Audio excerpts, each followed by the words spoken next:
Well, I can tell you exactly what those guys are focused on, and that's cleaning up all the details, right? Any ball mechanic pieces, anything with our tracks, anything with our eyes transitioning, anything second and third level, as we're getting through on runs, protection-wise, understanding our technique, any and everything that involves the position those guys are focused on, and that's where we got it right now. We're highly focused on the details of the position and mastering those skills. So those guys have done a really good job throughout camp of just challenging each other, challenging the room to be their very best in all of those pieces. So. We heard a lot of praise in the spring for Harry Stewart. How has he carried that into the fall so far? Yeah, Harry, started out this fall camp. We threw a lot of offense at these guys, which was good. So he was, early on slow a little bit, playing a little bit slow. But as we have recalled some things now, going into this was the 9th practice. You start seeing playing a lot faster, which is pretty typical of young guys. You throw a lot at them early. They come out the gate a little bit slow, thinking a little bit on runs or protections here and there. But as those guys are piecing it together, he's done a really good job so far.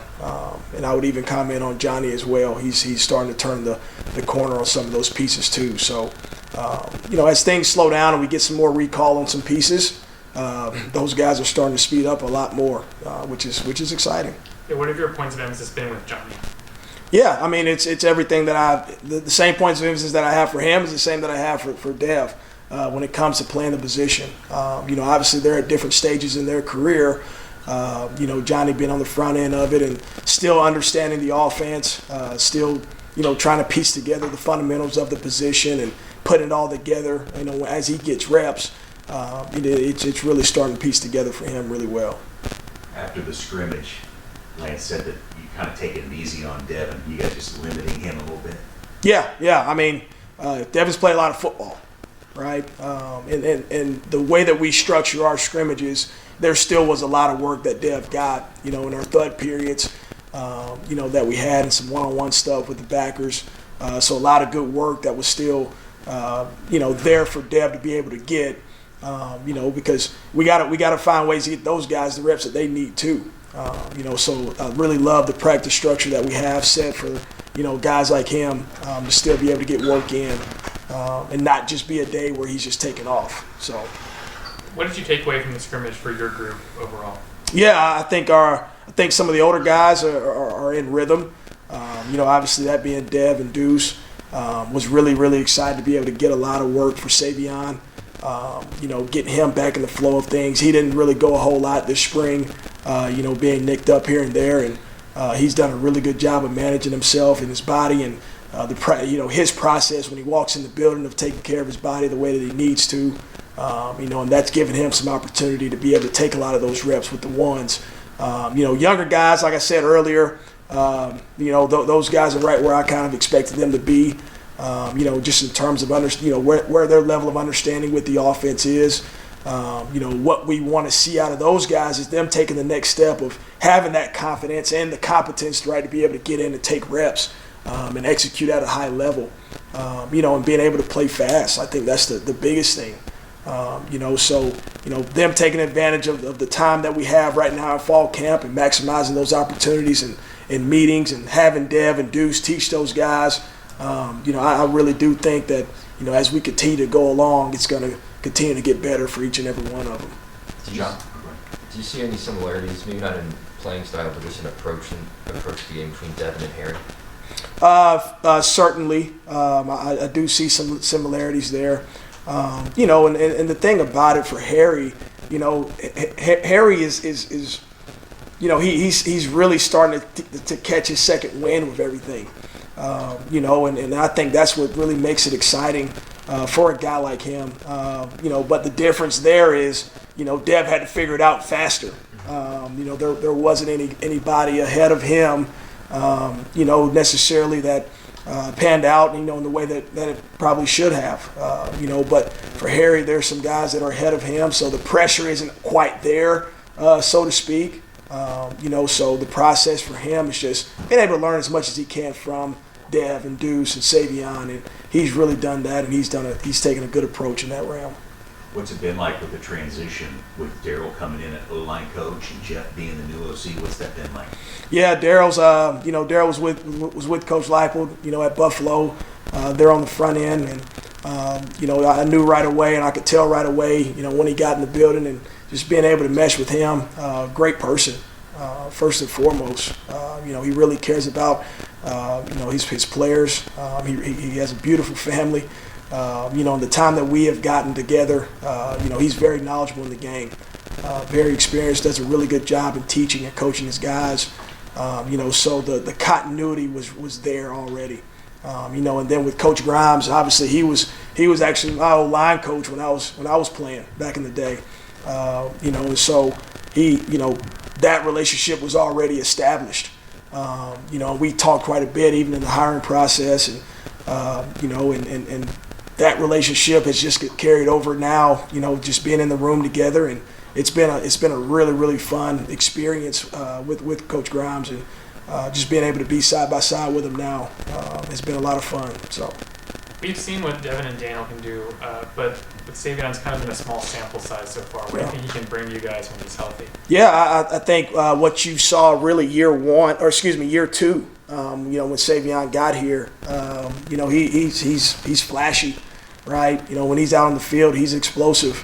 And I'm not going to get into, specifics in terms of how we will utilize him, but he has a unique skill set to be utilized in a lot of different ways.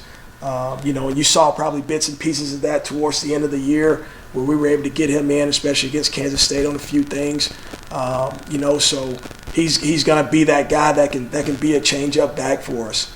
And one area that he's getting really good at is pass protection. As we've gone through fall camp and really seeing some growth in that aspect for himself, and it's going to help him be able to get in the game more. You got to. The way that we train our guys is to be all down backs. You got to be able to do everything, but there's still going to be roles that we seek out for each of these guys to be able to play them. And he's starting to turn the corner in a lot of those ways as he continues to stay healthy. How do you find that balance when you have two top backs and one top back who demands so many carries because they're so talented, but also fitting in other people when possible? Yeah, I mean that's our job as coaches, right? To find ways to spread the ball around and play to our strengths. There's probably things that Savion does a really good job at that maybe we don't have to put that on Dev or put that on Deuce. So being able to find ways to include him in the game plan process, is a lot of fun. And we've done that before. We're going to continue to do that and find ways to get those guys all on the field at once.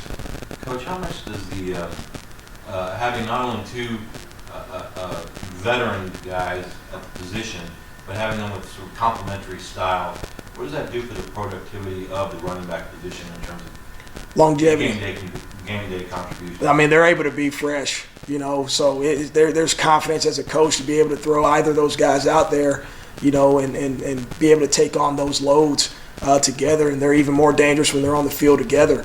But when you get to the latter end of those games, the third and fourth quarter, both of those guys are they still got juice in the tank, per se, right? And and that's what's really exciting about that, just having some veteran guys.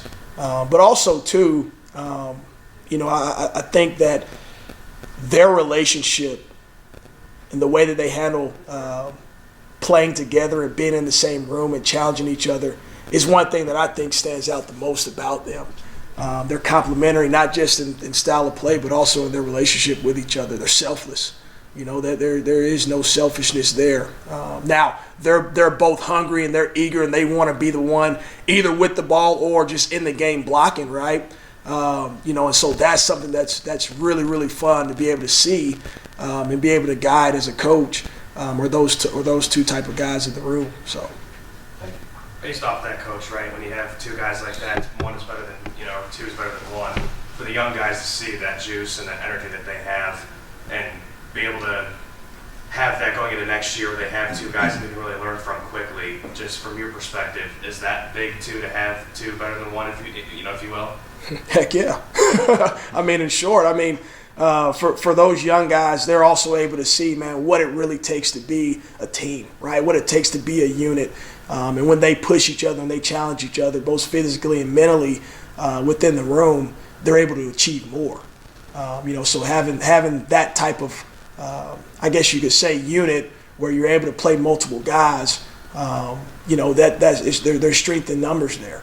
And so I'm really, really excited, for this room, but also they understand the expectation that we have set for ourselves within the room of what we want to achieve and what we want to set out for this fall. But it's all in the details of what we do on a day-to-day. More so to that coach, I mean, you have two guys that are on the Doak Walker preseason list second year in a row. I mean, looking at the list, I believe Texas is the only other program with two backs on that list preseason. What does that say about, the kind of backs that this program is really starting to develop? Yeah, I mean, it's an elite backfield, and a lot of that has to do with how the young men have approached the game of football, how they live their lives off the field, and there's always room to get better.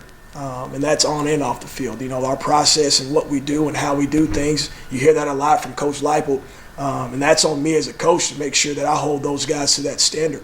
Because that's what they want. That's what they tell us, right? And in the recruiting process, that's what we lay out for those guys. And so they come and embrace those pieces, but we also hold them to those standards and remind them, hey, this is what you said you wanted. It's exciting to be a part of, but again, it's and I've shared this with the running backs this fall camp pretty consistently. We will get out of this what we allow each other to do, right? So in other words, for us to be the best that we want to be, we got to push each other. We can't just hold back. We can't just say, oh well, even for Dev, like he coming back and making that decision to be back. Well, it's not just about you. It's about this team, right? And he understands that. And so the way that they approach it and the way that they attack it each and every day, it's exciting and refreshing to be around. Coach, with the obvious, with being tackled, pass protection, catching passes out of the backfield, everything that's demanded of a running back, is there an argument to be made that it's the most physically demanding position in football? Well, let's not take let's not take anything away from those guys in the trenches, right? I mean, it's every day. It's every rep for those guys, but it definitely requires a lot more. You have to have a unique skill set to be able to play the position, and I think even from the perspective of teaching it, there's a lot that goes into it, and so our guys understand that and they know that, and we push each other. And you heard me right when I said that we push each other in the room. And even for Dev, he's constantly asking and trying to seek out every little bit of information that he possibly can to be the best version of himself. So earlier when I talked about those guys are right in stride. I mean that's what I want to see, and that is what we're seeing out of even guys that are in their fourth and fifth years of playing college football. They're still eager and hungry, right, to want to learn more, and so that's what really makes this career, man, so exciting as a coach, is having guys that want to do it each and every day. Thank you. Anything else for Coach Wallace?